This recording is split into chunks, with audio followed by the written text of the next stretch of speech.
읽어주는 교과 넷째 날 12월 15일 수요일 모세와 같은 선지자.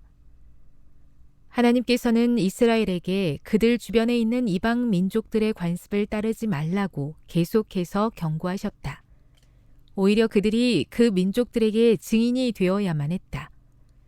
모세는 신명기 18장 9에서 14절에서 다시 한번 여호와께서 가증히 여기시는 구체적인 관습들에 대해 경고하셨다.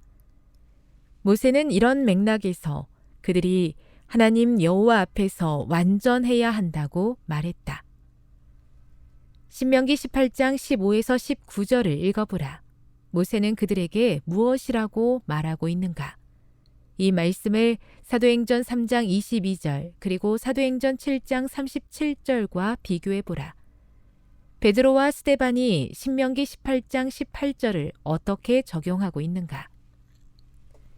모세는 시내산에서 받은 언약에 대해 말하면서 하나님의 율법이 계시되는 현장에서 이스라엘 백성들이 그들과 하나님 사이의 중재자로서 모세가 어떤 역할을 해주기를 원했는지에 관해 이야기한다.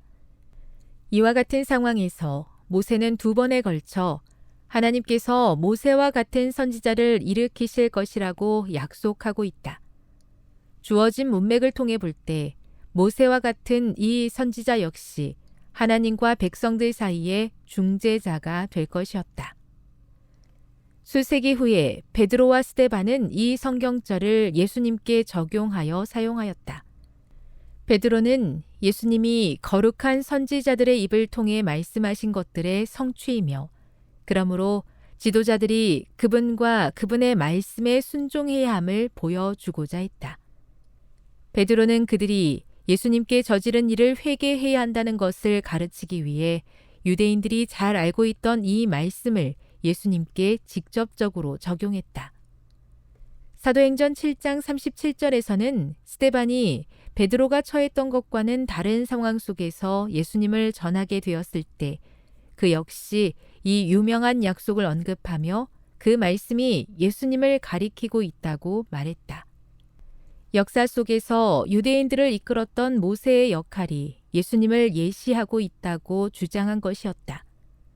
베드로와 마찬가지로 스데반 역시 예수님이 예언의 성취이시며 그들에게 그분의 음성에 귀를 기울이라고 주장한 것이다. 스데반이 모세와 하나님을 모독했다는 사람들의 고발과는 달리 스데반은 예수님을 메시아, 곧 하나님께서 모세를 통해 주신 약속의 성취라고 선언했다. 교훈입니다. 베드로와 스데반은 신명기에 기록된 모세의 말을 인용하여 예수님이 약속된 선지자이시며 그분의 말씀에 순종해야 한다고 가르쳤다. 묵상. 성경의 모든 말씀을 예수님 중심으로 이해해야 하는 이유는 무엇입니까? 적용. 성경에 기록된 모든 말씀 속에서 예수님을 발견하기 위해 우리에게 필요한 영적 훈련은 무엇일까요?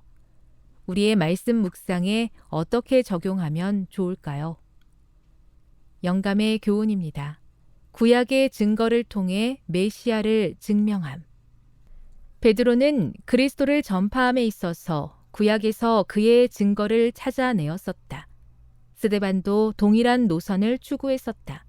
바울도 역시 그의 봉사 사업에서 그리스도의 탄생, 고통, 죽음, 부활, 승천을 예언한 성경 말씀으로 호소하였다.